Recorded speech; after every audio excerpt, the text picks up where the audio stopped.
দর্শক, কুষ্টিয়ার দৌলতপুরের ফিলিপনগরে পীর শামীম রেজাকে যে হত্যা করা হয়েছে এবং পরবর্তীতে বাউল শফি মণ্ডলকে হত্যাযোগ্য করে তোলার যে ধরনের ভয়াবহ হুমকি দেয়া হচ্ছে, সেই ঘটনায়, বিশেষ করে পীর হত্যাকাণ্ডের ঘটনায় অবশেষে যে গতরাতে আমরা মামলা হতে দেখেছি, সেই মামলার পরিপ্রেক্ষিতে বহু তথ্য সামনে এসে দাঁড়াচ্ছে। মামলা করা হয়েছে। প্রথমে আমরা জানছিলাম যে রাজীব মিস্ত্রি নামে একজনকে প্রধান আসামি করা হয়েছে, বাকি আর কারো নাম বলা হয়নি, সবাই অজ্ঞাত। 180 থেকে 200 জন অজ্ঞাত বলা হয়েছে। কিন্তু আজকে খবর নিশ্চিত হওয়া গেছে, মামলার এজাহার যখন আমাদের হাতে এসেছে তখন খবর নিশ্চিত হওয়া গেছে যে রাজীব মিস্ত্রিকে 1 নম্বর আসামি নয়, সেটা করা হয়েছে 3 নম্বর আসামি। বরং তার যে নেতা খাজা, ওই এলাকার জামাত নেতা, তাকে 1 নম্বর আসামি করা হয়েছে এবং খেলাফত মজলিসের আসাদুল, তাকে করা হয়েছে 2 নম্বর আসামি। রাজীব মিস্ত্রি 3 নম্বর, শিহাব নামে আরেকজন 4 নম্বর আসামি। এই 4 জনের নাম উল্লেখ করা হয়েছে, যে 4 জন এই কর্মকাণ্ডের নেতৃত্ব দিয়েছেন, বাকিদের অজ্ঞাত রাখা হয়েছে। চাঞ্চল্যকর বেশ কিছু তথ্য উঠে এসেছে বিভিন্ন গণমাধ্যমে। আমরা কুষ্টিয়ার স্থানীয় দৈনিক কুষ্টিয়া, সমকাল, ডেইলি স্টার সহ বিভিন্ন পত্রিকা ঘেটে বেশ কিছু চাঞ্চল্যকর খবর জানতে পেরেছে। এবং আরও বড় চাঞ্চল্যকর খবর এসেছে যে আজকে এলাকায়, সেই ফিলিপনগর এলাকায় এই হত্যাকাণ্ডের বিরুদ্ধে এবং দোষীদের ফাঁসি দাবি করে একটা মিছিল করা হয়েছে, বড় মিছিল করা হয়েছে। এলাকাবাসী এই শামীম পীরের ছবি নিয়ে এলাকায় বেশ বড় শোডাউন করেছে, যে কারণে এলাকায় ভীত অবস্থা তৈরি হয়েছে আক্রমণকারীদের মধ্যে। আক্রমণকারীরা বেশিরভাগই এলাকা ছাড়া পালিয়ে গেছে। তারা পালিয়ে গেলেও এখন পর্যন্ত সামাজিক যোগাযোগ মাধ্যমে নানা ধরনের কর্মকাণ্ড করে চলেছে। কুষ্টিয়ার যে স্থানীয় দৈনিক কুষ্টিয়া, তারা দিচ্ছে ভয়াবহ খবর। চলুন একটু জেনে দেখি যে এই ঘটনার পেছনে মিছিল হলো, দৈনিক কুষ্টিয়া কি ভয়াবহ খবর তুলে আনলো, সমকাল, ডেইলি স্টার নতুন কি তথ্য দিচ্ছে। মামলার এজাহার আপনাদেরকে দেখাতে চাই। সেই মামলার এজাহারে কাদের নাম এবং তাদের বাড়ি কোথায়, পরিচয় কি, এই ব্যাপারগুলো আমরা আলোচনা করে বোঝার চেষ্টা করব। এবং এখানে মানে স্থানীয় জামাতের যে বড় নেতা, তিনি 1 নম্বর আসামি হয়ে গেছেন। তার মানে এই পুরো ঘটনাটা এখন দেখা যাচ্ছে জামাত এবং খেলাফত মজলিস, এই 2 দলের নেতারা নেতৃত্ব দিয়ে ঘটিয়েছেন বলেই মামলার এজাহারে পরিষ্কার বোঝা যাচ্ছে। সেই আলোচনাই করব এই ভিডিওতে। থাকবেন পলিটিক্স টিভির নিয়মিত আয়োজনে।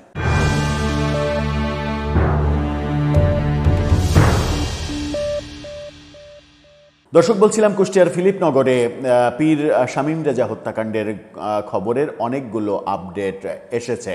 সেই অনেকগুলো আপডেটের মধ্যে একটা বড় ঘটনা ঘটেছে। এলাকায় হয়েছে মিছিল। এলাকার মিছিলটা আপনারা একটু দেখে নিতে পারেন, যে নারী পুরুষ সবাই মিলে হ্যান্ডমাইক নিয়ে এলাকায় মিছিল হয়েছে। সেখানে শিশুরা পর্যন্ত মানে অংশগ্রহণ করেছে। এলাকায় মিছিলে কত সংখ্যক লোক অংশগ্রহণ করলো তার চাইতেও গুরুত্বপূর্ণ ব্যাপার যে এলাকায় যে ত্রাসের রাজত্ব কায়েম করা হয়েছিল, যে ভয়ের পরিবেশ তৈরি হয়েছিল, সেই ভয়ের পরিবেশ সম্ভবত কেটে যাচ্ছে, পরিস্থিতি পাল্টাচ্ছে। কারণ সারা বাংলাদেশের মানুষ সোচ্চার হয়েছে এই ঘটনার প্রতিবাদে। আক্রমণকারীরা এখন অসহায়ের মতো নিজেদের বাঁচার পথ খুঁজে বেড়াচ্ছে। একটু মিছিলটা দেখে আসুন।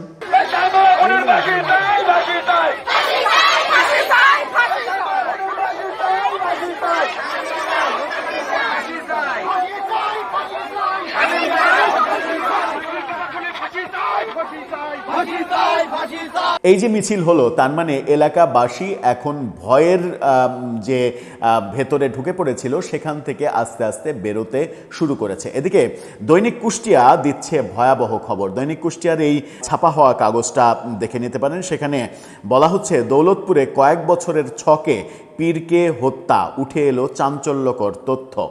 এই পত্রিকা দাবি করছে যে এটা এই মানে শনিবারের ঘটনা সেটা নয়, এটা কয়েক বছরের তৈরি করা ছক এবং সেই ছক বাস্তবায়ন করা হয়েছে গত শনিবার।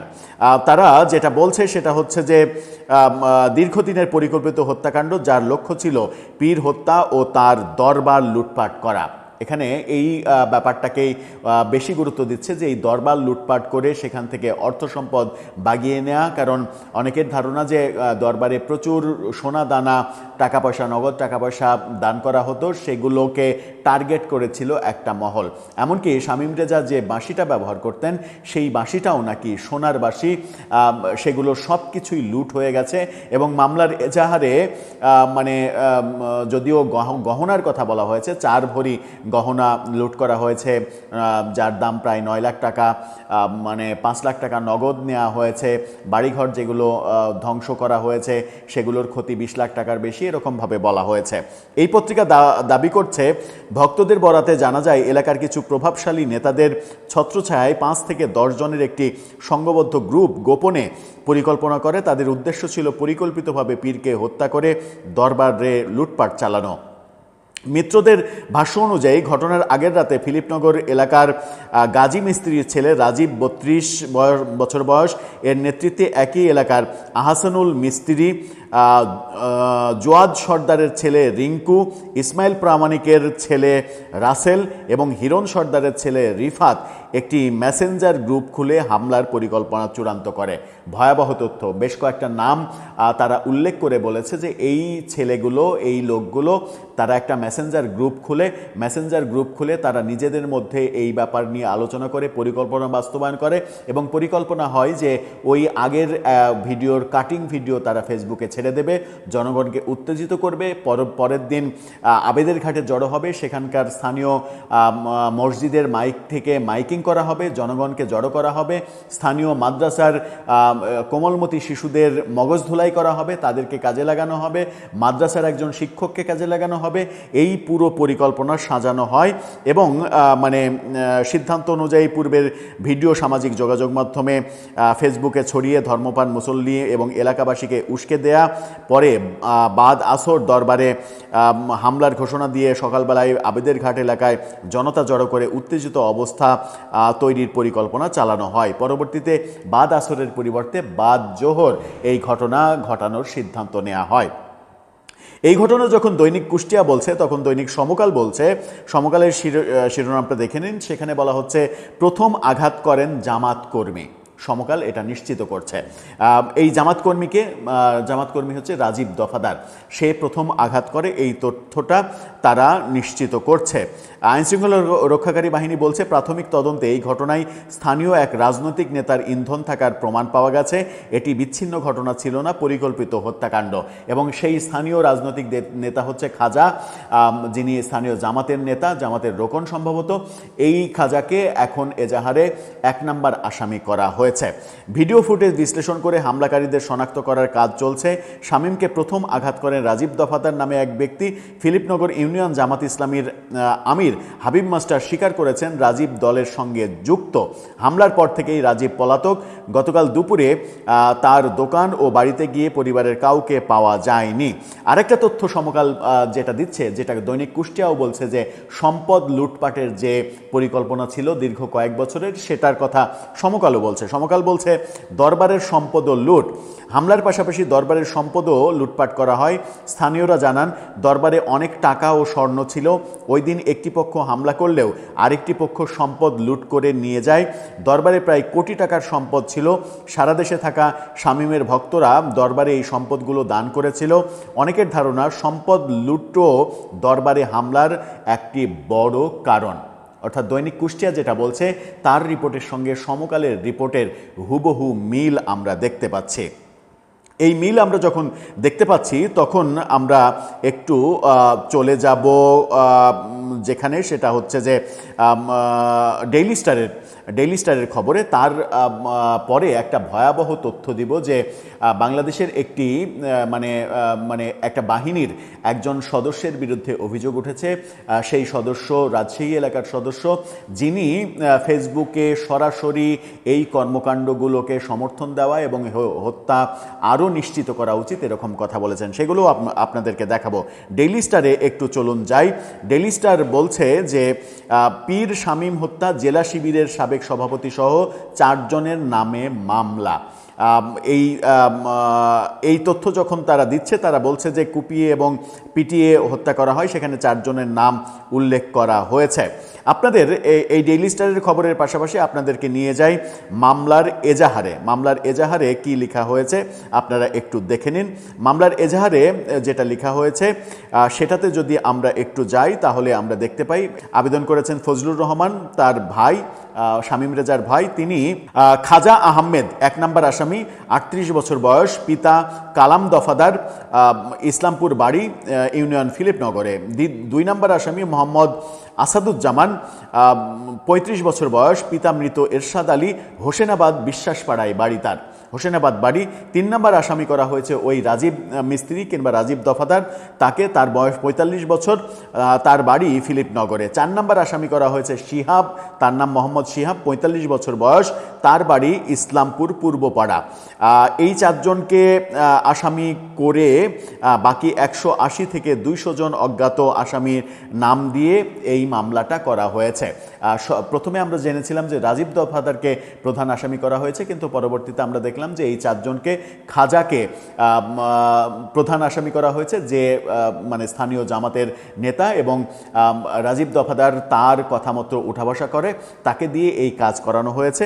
রাজীব দফাদার ব্যাপারটা অস্বীকার করেছেন। তার সঙ্গে যখন গণমাধ্যম কথা বলেছে তখন গণমাধ্যমকে ডেইলি স্টারের কথাই বলছি, ডেইলি স্টার রাজীব দফাদারের সঙ্গে কথা বলেছে। রাজীব দফাদার বলেছে যে আমি মানে তার ভাইয়ের কথা মতো আমি নিজে লাশ আনতে গেলাম, ওখানে বিএনপি, আওয়ামী লীগ, জামাত সব দলের লোকজন ছিল, অথচ মামলা হলো আমার নামে, অন্যদের নামে মামলা হলো না, এই কথা তিনি বলার চেষ্টা করেছেন। অর্থাৎ তিনি বলতে চেয়েছেন যে এই ঘটনার সঙ্গে সব দল অংশগ্রহণ করেছে, এরকম বক্তব্য দিতে চেয়েছেন।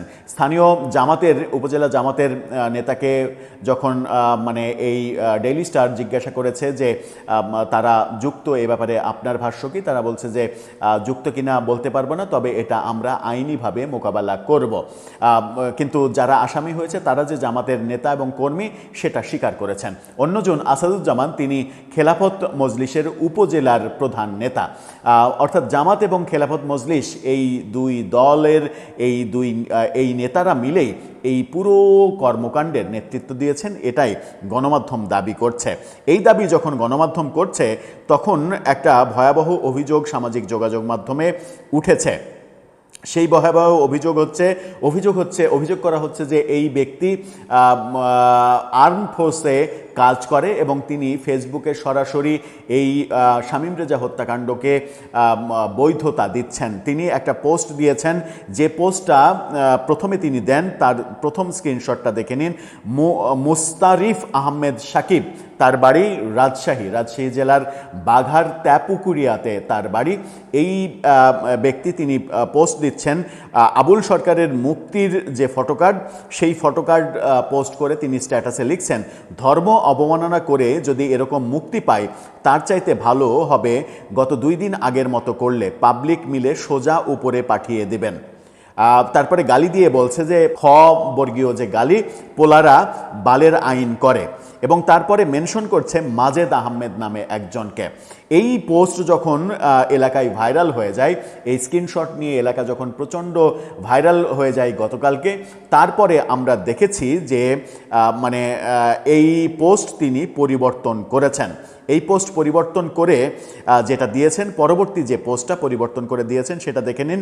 সেখানে বলছে, ধর্ম অবমাননা করে যদি এরকম মুক্তি পায়, মুসলিম বিশ্বে এর চেয়ে হতাশা আর কিছু নেই। আগের পোস্টটি কপি ছিল, তিনি বলছেন যে আগের পোস্টটি কপি ছিল। আর একটা কথা, প্রতিটা কথাই ছিল যৌক্তিক, পারলে মিলিয়ে নিতেন, আপনার আল্লাহকে আর নবীকে নিয়ে যারা কটূক্তি করে তাদের বিরুদ্ধে কথা বললেও মব বলে চালিয়ে দেন, সাবাস। আগের পোস্টের ধরনটি দেখুন, তার মানে তিনি বলছেন যে আগের পোস্টটা কপি ছিল, মাজেদ আহমেদের পোস্ট তিনি কপি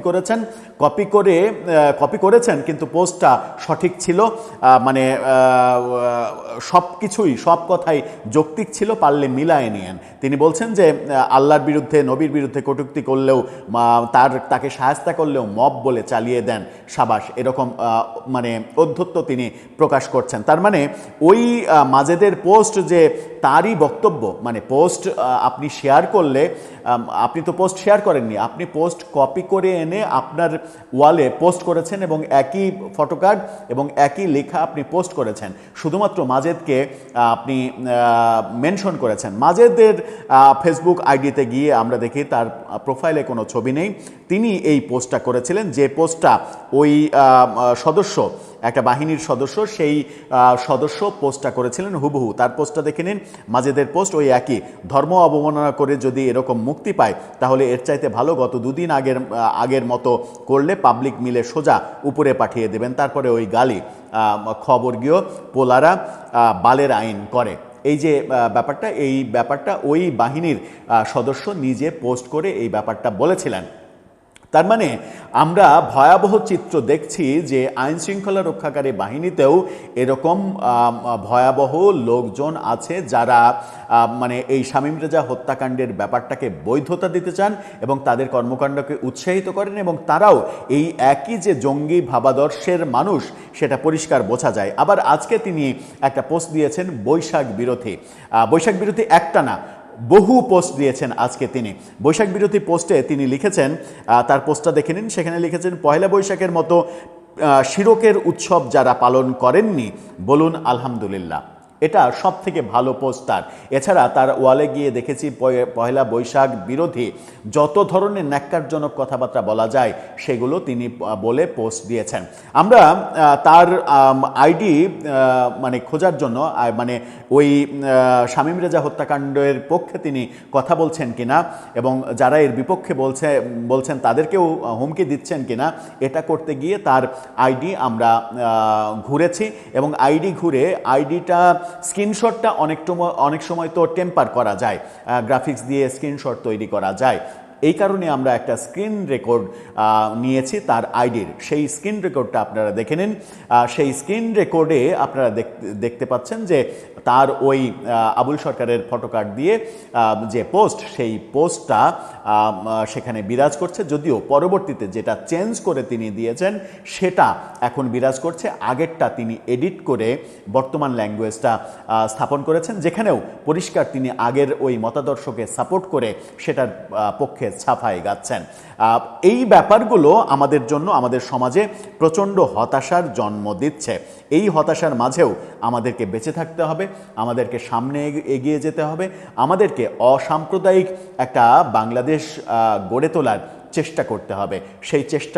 সেই চেষ্টার যুদ্ধটা অনেক বেশি কঠিন, কারণ মানুষের মাঝে মানবিক বার্তাটা পৌঁছে দিতে না পারা পর্যন্ত, যতদিন পর্যন্ত এই সমাজের সেই মানুষগুলো যারা অনেক মানুষকে প্রভাবিত করতে পারেন, তারা তাদের শব্দ চয়নে, বাক্য চয়নে সুস্থতা ফিরিয়ে আনতে না পারছেন, ততদিন পর্যন্ত এই শ্রেণীর জঙ্গি মতবাদের মানুষদের কন্ট্রোল করা কিংবা তাদেরকে ঠিক পথে আনাটা অনেক বেশি কঠিন।